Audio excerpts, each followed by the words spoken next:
নীলফামারীর ডোমার উপজেলায় ছাত্র জমিয়ত বাংলাদেশ এর হরিণচরা ইউনিয়ন শাখার নবগঠিত কমিটির আলোচনা সভা ও শপথ গ্রহণ অনুষ্ঠান অনুষ্ঠিত হয়েছে। মঙ্গলবার 11 আগস্ট এ অনুষ্ঠানের আয়োজন করা হয়। এতে হরিণচরা ইউনিয়ন শাখার নবগঠিত কমিটির নেতৃবৃন্দ সহ সংগঠনের বিভিন্ন পর্যায়ের দায়িত্বশীলরা উপস্থিত ছিলেন।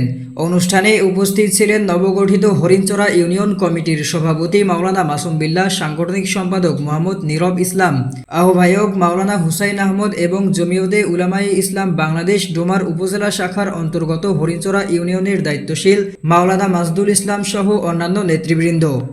এছাড়া অতিথি হিসেবে উপস্থিত ছিলেন ছাত্র জমিয়ত বাংলাদেশ ডোমার উপজেলা শাখার সভাপতি হাফেজ সফিয়ার রহমান ও সাহিত্য সম্পাদক মোহাম্মদ রিয়াদ ইসলাম।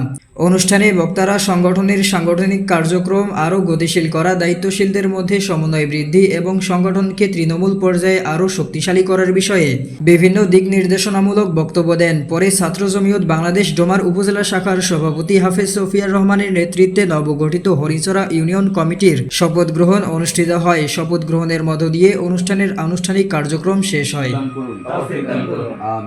আমিন।